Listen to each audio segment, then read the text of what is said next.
स्वागत है आप सभी लोगों का मेरे चैनल साइंस और टेक्नोलॉजी में। मैं अनुपम विपुल आप सभी लोगों का स्वागत करता हूं आज के शो रॉकेट मंडे में। आज हम लोग बात करेंगे स्पेसएक्स का स्टारशिप IFT-7। हाँ, थोड़ा लेट हो गया है।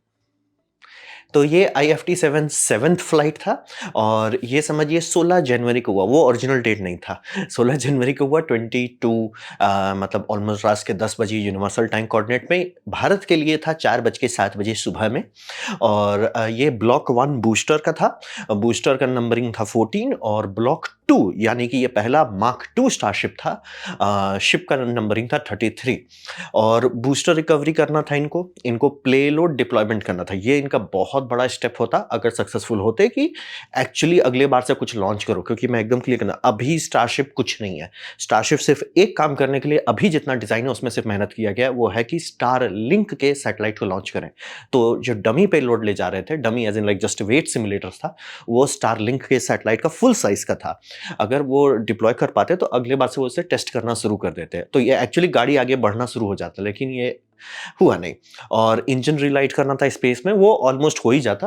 और री एंट्री और रिकवरी जो था, यही सब इनका मेन था। सबसे बड़ा जंप वही था कि कैच करना था बूस्टर को, स्टारशिप को अच्छे से री एंट्री कराना था और ये आपका पेलोड डिप्लॉयमेंट, ये बड़े बड़े स्टेप्स थे।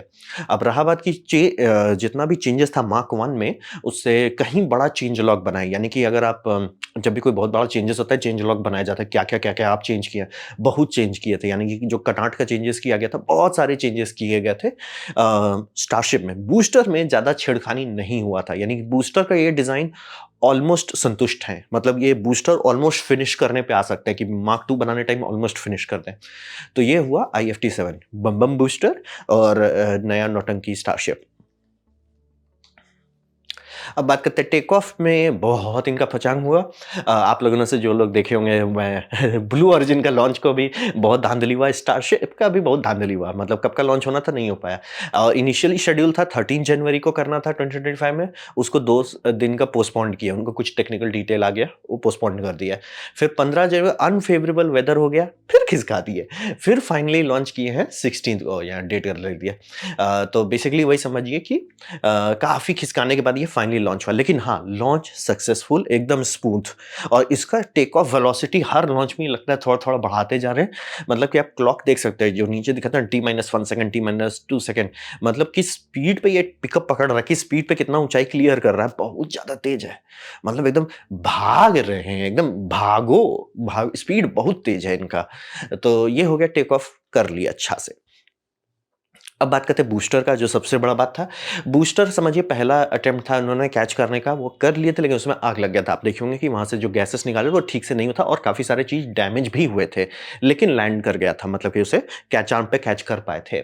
दूसरी बार में फेल हो गया क्योंकि रेडियो कम्युनिकेशन है, यानी जो टावर पे यहाँ रेडियो है, वो बूस्टर के साथ जो वार्तालाप कर रहा है, जो हैंडशेक कर रहा था, वो फेल हो गया। वो लैंड तब भी ट्राई कर सकते थे डिग्रेडेड मोड में, लेकिन रिस्क नहीं लेना था, उन्होंने समुद्र पे छपाक करा दिया। लेकिन तीसरी बार में ये फ्लॉलेसली काम किया, यानी रेडियो लिंक में कोई इश्यू नहीं हुआ और बूस्टर का एक इंजन छींक दिया था, मतलब जाने टाइम वो पहले शट ऑफ करना पड़ा था, लेकिन वो ठीक हो गया। मतलब ये एक दूसरी बात होती है, जब आप इतना सारा इंजन रखते हैं और रीयूज के हिसाब से प्रोग्राम किए हैं, तो इंजन कंट्रोलर कई बार इंजन को मतलब पुश नहीं करेगा कि इंजन थोड़ा सा भी छींके खांसेगा। अगर एक इंजन है तो बोले बंद कर दो भाई, इसको स्ट्रेस मत दो। हाँ, लेकिन वही मान ली 3-4 इंजन बंद हो चुका है, मतलब अब एक भी और इंजन रिस्क में गया तो दिक्कत हो जाए, तब नहीं वैसा करेंगे। तो वो कंप्यूटर का कमांड कंट्रोल में रहता है कि किस स्टेप में कौन सा इंजन कहाँ पे बोल रहा है। तो एक इंजन बोला था, लेकिन री एंट्री के टाइम में कोई दिक्कत नहीं हुआ, ये आराम से आया। टावर के साथ हैंडशेक कर लिया, एक बार भी आग नहीं लगा, कोई भी पीसेस उखड़ उखड़ के नहीं निकल रहे थे। ये आराम से थर्ड अटेम्प्ट सक्सेसफुली फ्लॉलेसली कर लिए। मतलब कि अब इनका है कि अगर ये चाहते हैं बूस्टर का मार्क 2 बनाना है इनको, क्योंकि वो जो रिंग फेंक रहे हैं वो बार-बार नहीं चला सकता है और रिंग उनको इंटीग्रेट करना है। और ये अभी समझिए इंजन अभी मार्क 1 पे ही शायद चल रहे हैं और मार्क 4 तक का ये कंस्ट्रक्शन कर रहे हैं। तो इंजन अपग्रेड करना है और वो रिंग को इंटीग्रेट करना है, वजन थोड़ा-सा कम करना है। और वजन अगर उतना कम नहीं भी कर पाते, क्योंकि रिंग काफ़ी भारी वजन है और चूँकि इंजन का इतना कैपेसिटी बढ़ जाएगा, थ्रस्ट इतना बढ़ जाएगा कि वो मैनेज हो जाएगा। और उसके बाद ये समझिए ऑलमोस्ट प्रोग्राम रेडी है। यानी कि अगर सेकंड स्टेज का रीयूजेबिलिटी नहीं जाता, यानी कि समझिए फाल्कन 9 का बड़ा भाई ही बना देते हैं कि ठीक है, फर्स्ट स्टेज रीयूज होगा, सेकंड यूज एंड थ्रो है, तो भी ये दुनिया को धो देगा और तब ये दुनिया का सबसे बड़ा धो के मारने वाला बन जाएगा, क्योंकि ये ऑलमोस्ट 250 टन ले जा सकेगा। मतलब ऐसा क्यों?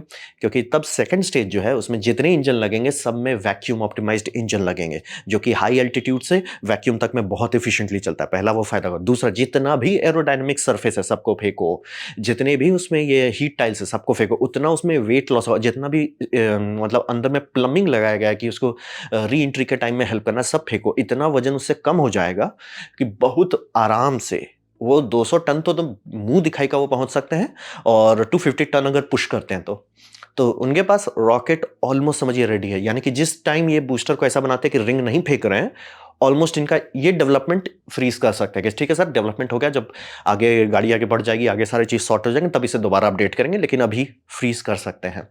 तो ये काफ़ी अच्छा चल रहा है, काफ़ी अच्छा प्रोग्रेस है, और री एंट्री के टाइम में भी इंजन कोई भी फेल नहीं हुआ, आग नहीं लगा, डैमेज नहीं हुआ, तो बम बम, बूस्टर कैच बम बम।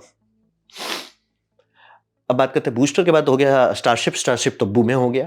तो यहाँ पे समझिए थोड़ा साइन लॉन्च के टाइम से ही था। लॉन्च के टाइम में आप समझिए T+1 मिनट 2 सेकंड पे ही यहाँ पे एक फ्लैप उखड़ रहा है और वो दिखना शुरू हो जा रहा है। तो कुछ लोगों का कहना है कि शायद ओवर प्रेशर इवेंट बहुत पहले से शुरू हो गया था, मतलब मीथेन लीक शुरू हुआ था ऊपर वाले स्टेज में, और वो थोड़ा ढिंक चिका गया। पहले एक इंजन फेल आउट हो गया, दूसरा इंजन बंद हुआ, फिर धीरे धीरे काफ़ी सारे इंजन बंद हुए, फिर टेलीमेट्री बंद हो गया, और उसके बाद ये हो गया बूम। तो यहाँ पे हुआ क्या? बेस्ट एनालिसिस अभी जो है कि पहले एक लीक हुआ, लीक होने के बाद फायर हो गया, फायर होने के बाद ओवर प्रेशर पुफ हो गया, यानी कि ये फूट गया। ये मतलब अंदर समझिए प्रेशर से बुरा है, इसीलिए जो ये एक्चुअल एक्सपीरियंस पे काफ़ी बड़ा वो है, मतलब कि प्रोपेलेंट पूरा खत्म नहीं होता, और टेक्निकली खत्म हो भी नहीं सकता, क्योंकि वो थोड़ा-सा प्रोपेलेंट हमेशा रखे रहेंगे उसके लिए री एंट्री के लिए। तो वो हुआ और काफ़ी बड़ा डिब्री शावर बनाया। यहाँ पे अब ये साइड इफ़ेक्ट आता है कि ये बहुत ज़्यादा बड़ा सेकंड स्टेज है। मतलब ये समझिए कि जितना ये ले जा रहे हैं, उतना सैटर्न 5 था पूरा रॉकेट, और उतना ये ऑर्बिट पे ऑलमोस्ट पहुँचा दे रहे हैं। ये बहुत ज़्यादा बड़ा था। तो साइड इफ़ेक्ट था कि री-एंट्री कर रहे हैं ऑलमोस्ट ऑर्बिटल वेलोसिटी पे, क्योंकि ये कुछ ही सेकंड अगर इंजन इनका और चलता रहता, ये जो ऑर्बिट पे टारगेट कर रहे थे, वो वहाँ पहुँच जाते। ऑब्वियसली थैंकफुली उन्होंने टारगेट नहीं किया था, कई ऑर्बिट करेंगे, लेकिन वो पहुँचने पे थे। मतलब जो उनको ऑर्बिटल वेलोसिटी एनर्जी चाहिए थी, वो ऑलमोस्ट पहुँचने पे थे। तो वो सोचिए कि ऑर्बिटर में री-एंट्री कर रहे हैं, बूम हो गया, तो सारा पार्ट्स तो गल जाएगा? नहीं पिघलेगा ना सर, क्योंकि जनरली रॉकेट के पार्ट्स बनाए जाते हैं लिथियम एल्युमिनियम एलॉय से। वो बहुत आराम से पिघल जाता है। एल्युमिनियम है मेजॉरिटी, बहुत आराम से पिघलता है। लिथियम है, बचा-खुचा को भी जला देता है।